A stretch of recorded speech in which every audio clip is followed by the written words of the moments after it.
antiproton est plutôt proton down. L'antiproton du laboratoire est plutôt le proton down dans le modèle non standard. Voici pourquoi.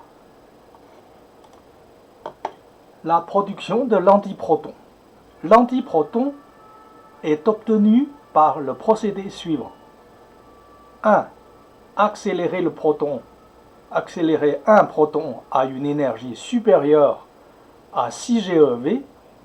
Projeter ce proton vers un bloc de métal iridium. Sur 5 millions de protons projetés, il y a environ un antiproton produit. L'antiproton ainsi produit a une grande vitesse, donc une grande énergie. Il faut donc ralentir l'antiproton, c'est-à-dire le refroidir. Comme l'antiproton est chargé, il est stocké dans un anneau à champ magnétique. Et ça tourne en rond, c'est pour ça que c'est dans un anneau. Analyse du mécanisme. Le noyau de l'atome d'iridium a 77 protons et 115 neutrons. La collision entre un proton et les atomes d'iridium provoque la brisure d'un noyau d'iridium. Le résultat logique serait un ensemble de protons et de neutrons. Puisque le noyau il est composé de protons et de neutrons, et éventuellement des constituants de nucléons. Parce qu'un proton ou un neutron peut aussi être brisé par la même occasion. Mais on a aussi une particule ayant une charge électrique négative et une masse proche de celle du proton. Ce qui conduit à penser qu'il s'agit d'un antiproton. En tout cas, jusqu'à présent, disons que selon le modèle standard, il s'agirait d'un antiproton.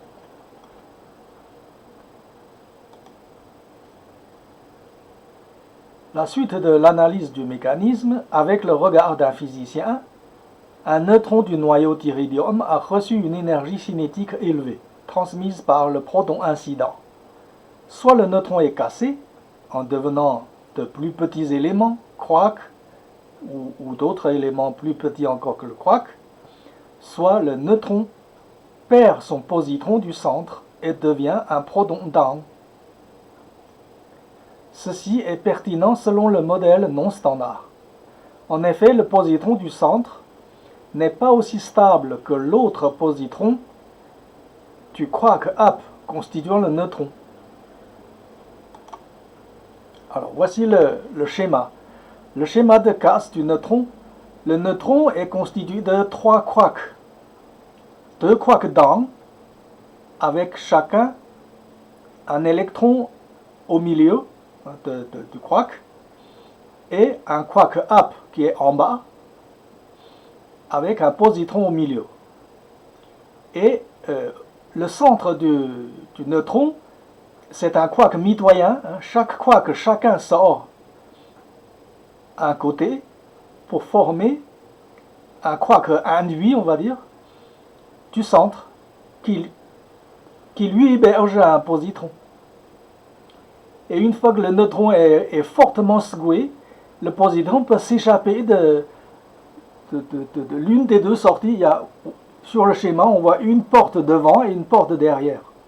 Et les trois côtes, c'est comme un disque. C'est ces deux électrons qui tournent, qui sont dynamiques, qui tournent, et grâce à l'énergie potentielle,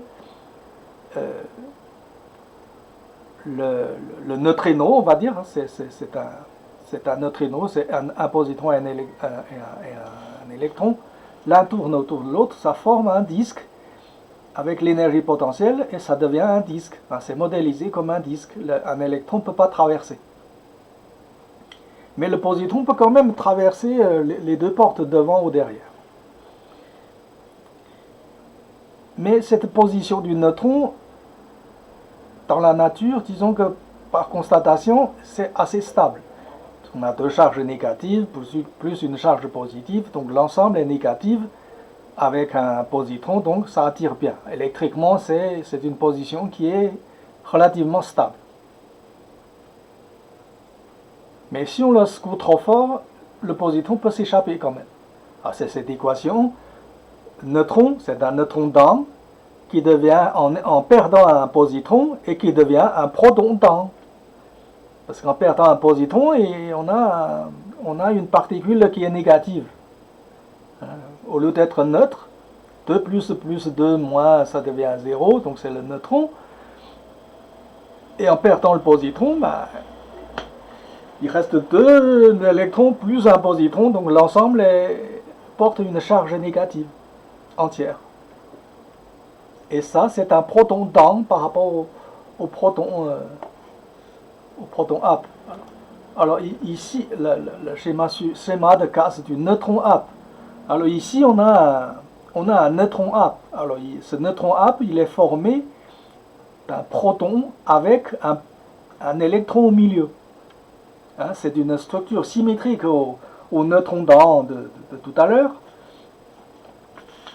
Et en théorie, ça aurait dû être stable, l'électron au milieu. Mais on constate dans la nature qu'on constate que c'est pas stable. Ça doit être, on suppose que c'est dû au flux magnétique, parce que les quarks, c'est un ensemble qui est dynamique. Hein. Les disques sont en rotation, on va dire. Et ça génère donc des flux magnétiques. Il faudrait modéliser pour démontrer que les flux magnétiques rendent l'électron au milieu du quark induit du centre qui n'est pas stable pour l'électron. Et en perdant l'électron du milieu, on obtient un proton. Le proton up. Le proton up, c'est ce qu'on a dans la nature, hein, c'est le noyau de l'hydrogène. Et même si on lui essaie de lui fournir un électron, l'électron n'arrive pas à se loger au centre. Bon, c'est une constatation, et voilà. Mais c'est symétrique par rapport au schéma précédent. On a un proton up, qu'on appelle proton par tradition.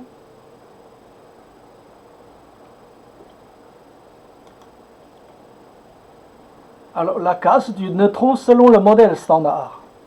Alors le modèle standard modélise le neutron comme on a 2 quarks down et un quark up. Le U c'est up, D c'est down. Bon, avec des couleurs différentes, mais bon, dans le modèle standard, il y a des couleurs. Alors on a 2 quarks down, un rouge et un vert, et un quark up qui est bleu. Alors si le neutron est cassé, théoriquement on obtient 3 quarks. Bon, parce que le modèle standard considère que le quark c'est une particule qui est élémentaire, qui ont des charges 1 tiers, 2 tiers, plus ou moins, avec des signes plus ou moins. Mais bon. Mais il n'explique pas pourquoi et par quel miracle que ces 3 quarks deviennent des antiquarks. Pas de réponse. Comment peut se former un antiproton? Un choc de plaques métalliques et on obtient des antiprotons. Pour moi, ça relève de la magie. On peut créer des antimatières aussi facilement. Avec tous les chocs qu'on a dans l'univers, théoriquement, il ne devrait plus rester grand-chose. Si les antimatières se produisent aussi facilement, ça se neutraliserait. C'est pas le cas. Voilà. Ça, c'est pas très bon. C'est pas très convaincant pour moi. En tout cas, le mécanisme de création d'antiprotons, on a le droit d'en douter. C'est pas parce que on a une particule qu'on ne sait pas expliquer qu'on la classe comme antimatière. Pour moi, c'est pas convaincant. C'est pas très rigoureux. Alors, pour montrer que ce n'est pas ce n'est pas crédible. Alors, c'est la chromodynamique quantique QCD, hein, qui modélise les quarks avec des charges fractionnaires, l'origine des charges fractionnaires des quarks. Les quarks ont des charges électriques 1 tiers, 2 tiers, avec des signes plus ou moins. Alors, le proton avec 2 quarks dans et 1 quark up, 2 quarks dans c'est 2 tiers plus 2 tiers moins 1 tiers, le quark up c'est le quark dans plutôt, c'est moins 1 tiers. Ça fait donc 1. Bon. Et le neutron, bah, c'est 2 quarks dans, 1 quark up, donc ça fait 1, 2 tiers, moins 1 tiers, moins 1 tiers, et ça fait 0. Bah, l'ennui, c'est que ça, c'est une solution. En fait, l'origine de ces solutions, c'est ça, c'est qu'on a un proton et un neutron. Et chacun de ces nucléons est constitué de 3 quarks. Bah, sachant que les quarks sont chargés électriquement, et sachant que la plus petite unité électrique, c'est 1, eh bien, on a un problème. Parce que, avec QU, Q c'est la charge électrique, QU plus QD égale à 1 pour le proton, et QD plus QU égale à 0 pour le neutron, eh bien, l'ensemble de ces deux équations n'a pas de solution entière pour les QD, QI, QU. Donc, les mathématiciens qui se sont déguisés en physiciens, eh ben, ils ont proposé une solution, c'est avec les 2 tiers, 1 tiers, avec des signes qui vont bien. Mais ce n'est pas de la physique, parce qu'il n'y a pas de solution physique. Au lieu de faire de la physique, de trouver pourquoi avec des charges unitaires, on n'arrive pas à obtenir 0, pour le 1, pour le proton, tout va bien, on a 2 fois 1 plus 1 fois moins 1, on obtient 1, mais le 0, on n'arrive pas. Au lieu de chercher de la physique, au lieu de chercher une solution physique, c'est-à-dire regarder quelle est la structure du noyau, du neutron, comment c'est fait et pourquoi, et où est partie la 4e charge, eh bien non. On préfère proposer une solution mathématique. C'est facile, d'une facilité mathématique. On dit voilà, on a des charges entières. Mais ça n'a pas de sens. Physiquement, ça n'a pas de sens.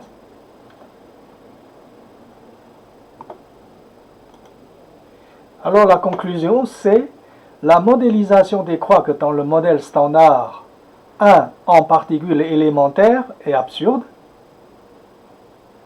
Parce que le quark n'est pas élémentaire, ça contient des charges. Quand une particule contient des charges, probablement c'est pas élémentaire. À part l'électron et positron, c'est qu'il contient un électron ou un positron. Mais il y a autre chose. Puisque la masse n'est pas égale à la masse de l'électron, donc il y a autre chose. Mais les mathématiciens, ils préfèrent faire de la mathématique au lieu de la physique. Et ils nous proposent des solutions mathématiques, mais qui ne correspondent absolument pas à la réalité. Leurs anti-quarks ne sont pas fondés par conséquent. Déjà, les quarks ne sont pas bien définis, les anti-quarks encore moins. On en déduit. 3. Le mécanisme de génération de l'antiproton est sans base physique convaincante. On ne sait déjà pas ce que c'est le quark, comment c'est fait, quelle est la structure des nucléons. On sait que dans les laboratoires, on sait qu'à peu près qu'il y a 3 quarks, mais quelle est la forme des quarks, comment les quarks sont constitués, on s'en fout, on ne cherche pas à savoir. On modélise avec un modèle mathématique, voilà, qui n'a aucun sens physique. C'est pas du tout convaincant. Heureusement, il y en a qui font de la physique. Selon le modèle non standard, l'antimatière n'existe pas. Bon, il faut regarder le site pour voir les détails. L'interprétation de l'annihilation proton plus antiproton égale à photon est une erreur. Hein? L'annihilation, pourquoi on dit l'annihilation? C'est que proton plus antiproton, ben, ça libère de l'énergie qui est représentée par les photons, et il ne reste rien. Voilà. Parce qu'on ne voit pas. Mais on ne voit pas, ça ne veut pas dire que ça n'existe pas. Ben, pour un physicien, il faut qu'on trouve des instruments qui permettent de voir ce que les instruments actuels ne permettent pas de voir. Ben, comme on ne sait pas le faire, disons que ceux qui s'occupent de ce problème, ils n'ont pas cherché à aller plus loin. Hein. Ils disent, puisqu'on ne voit pas avec les appareils qu'on a, ben, on considère que il en reste rien. C'est pas sérieux. Alors, le modèle non standard considère que le proton plus antiproton égale à photon plus PI. Alors PI c'est quoi? C'est égal à particule invisible. C'est-à-dire que c'est pour ça que le modèle standard d'aujourd'hui est incapable d'expliquer la matière noire. Mais la matière noire c'est quoi? C'est les matières qui existent dans notre univers, mais qui ne sont pas faciles à voir. Ça ne veut pas dire qu'on peut les voir indirectement, mais on ne peut pas les voir facilement.